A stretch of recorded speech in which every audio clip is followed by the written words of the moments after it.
Hello, my name is Michael Long. I had the privilege of being a patient with STARS Air Ambulance December 19th, 2008. I was a crane operator when my crane suffered a catastrophic structural failure. That in itself caused me to be thrown from my cab. I fell 113 feet and landed on my feet.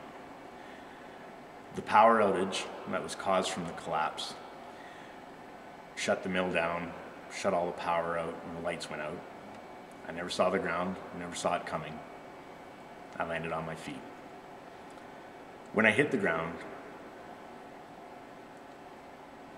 I was amazed to find myself looking up at the crane as it continued to collapse and fall around me.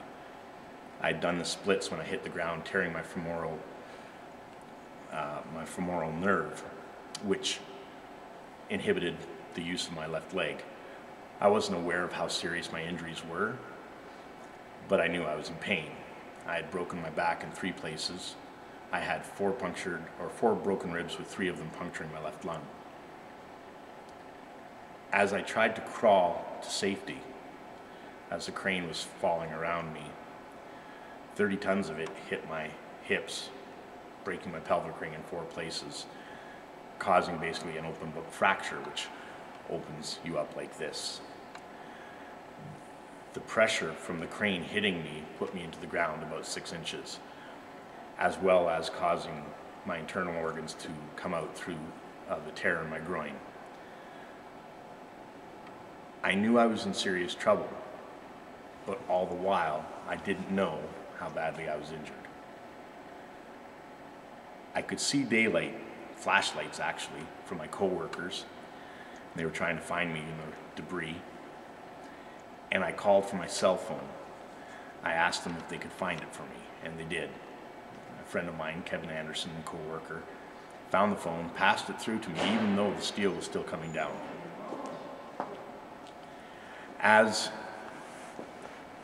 Once I received the cell phone, I phoned Trish, my fiance, my best friend, and spoke to her on the phone, telling her that I'd be okay. They just had to get the crane off of me.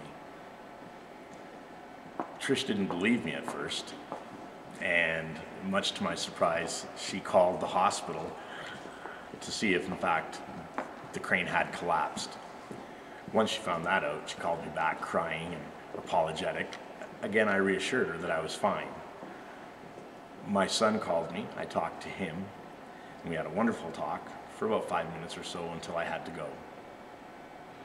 When he hung up for me, I was in a t-shirt, laying on the snow and the ice, minus 35, and I just kept pulling and digging, trying to get myself free.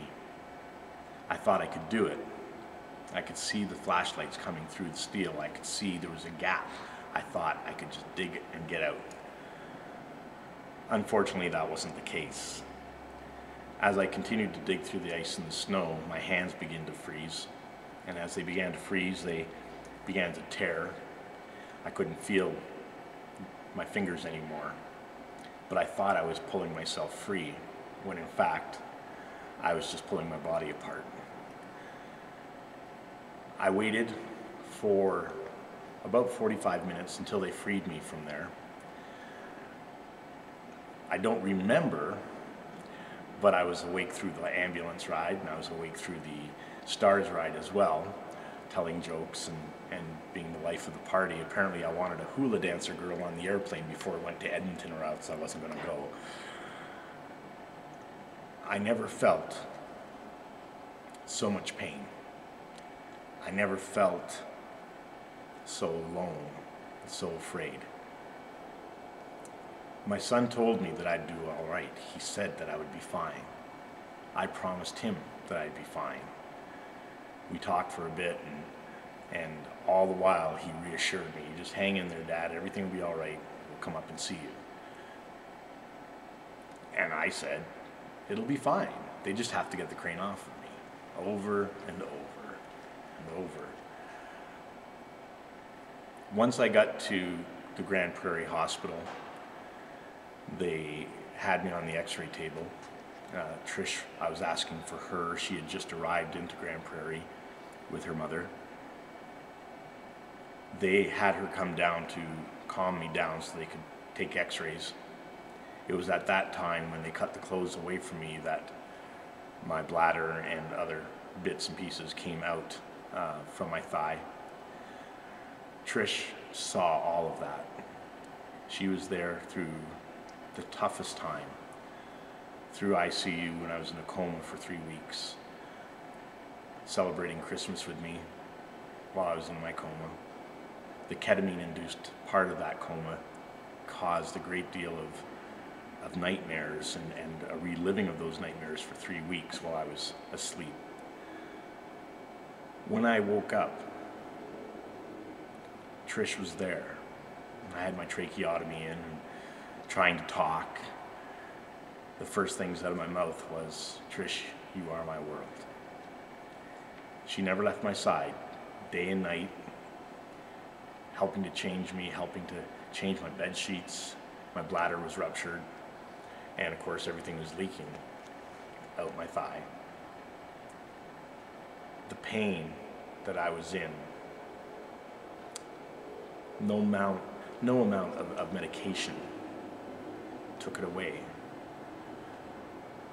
But the reassurance that my loved ones were there, the quality of care that I received at the U of A hospital was absolutely phenomenal.